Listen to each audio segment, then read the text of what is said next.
pagi dan salam sehat buat kita semuanya dimanapun berada. Tetap semangat dan ikuti protokol kesehatan. Tetap berikan yang terbaik, semoga juga kita mendapat yang terbaik. Bertemu kembali dengan Miss Marintan, tentunya di tema 3B, subtema 3. Pembahasan kita hari ini adalah pembelajaran 1+2.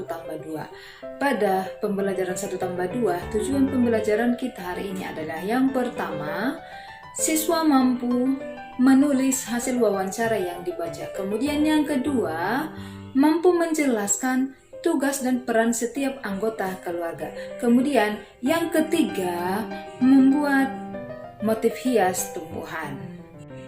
Menyayangi tumbuhan merupakan bentuk rasa syukur kita kepada Tuhan. Nah, bagaimana cara kita? Yaitu dengan merawatnya, dengan memberikan air dan pupuk secukupnya. Nah, siapa saja yang dapat kita tanya bagaimana cara merawat tumbuhan dengan baik? Nah, tentu saja orang tua kita juga bisa kita tanya. Kalau orang tua, anak didik kami mempunyai tanaman di pekarangan rumah, nah orang tua itu bisa kamu jadikan sebagai narasumbermu. Nah, apa itu narasumber? Kemudian apa itu wawancara dan apa itu pewawancara?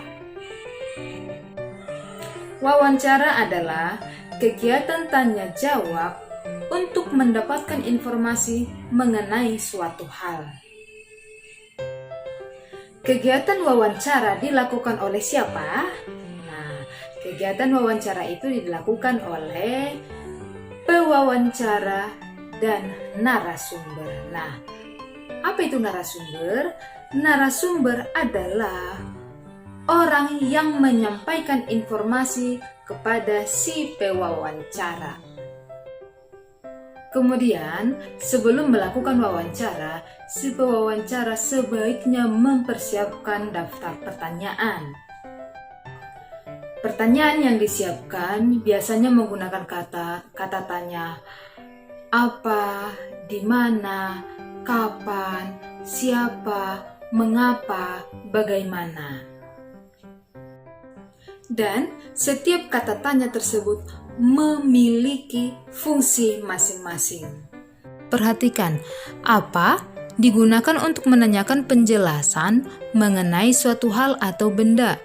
Kemudian, siapa digunakan untuk menanyakan nama orang, jabatan, atau juga pekerjaan.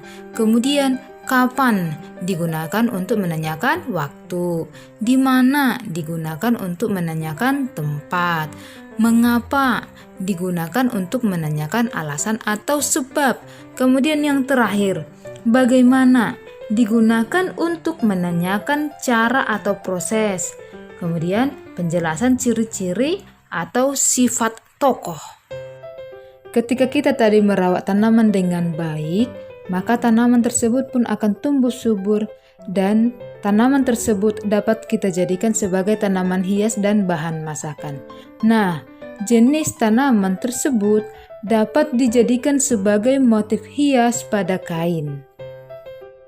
Nah, agar motif hias itu tampak lebih indah, maka hal yang harus kita perhatikan adalah garis dan warna. Nah, anak-anak pasti sudah belajar tentang garis dan warna kan di tema sebelumnya atau pelajaran sebelumnya. Nah, sekarang perhatikan kembali contoh-contoh atau macam-macam garis.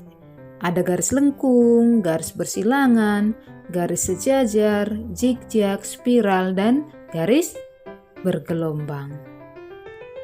Selain garis, warna juga dapat kita perhatikan dalam membuat karya seni supaya menjadi lebih menarik. Nah, perhatikan di sini ada banyak macam-macam warna. Kemudian kalau warna tersebut dicampur, maka akan menghasilkan warna yang baru. Contoh, kuning dicampur merah menghasilkan warna orange. Kemudian kuning dicampur biru menghasilkan warna hijau. Kemudian kalau warna merah dicampur dengan biru menghasilkan warna ungu. Kemudian kita lanjut ke muatan pembelajaran selanjutnya yaitu PKN. Nah, setiap anggota keluarga memiliki peran atau tugas masing-masing. Contoh, ayah dan ibu berbagi tugas untuk mencari nafkah. Kemudian contohnya si Andi, siswa kelas 3, tugasnya bagaimana? Belajar yang tekun atau belajar yang rajin.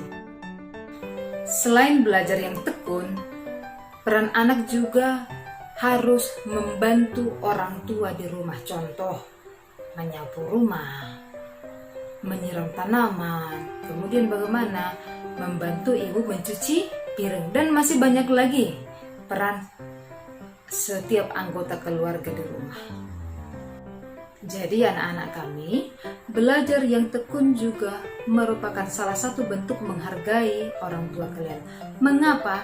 Karena belajar yang tekun merupakan salah satu tugas sebagai anak. Baik anak-anak, sekian penjelasan materi hari ini. Semoga anak-anak kami dapat memahami dan mengerti apa yang sudah Miss jelaskan. Tetap jaga kesehatan, makan makanan yang bergizi. Terima kasih.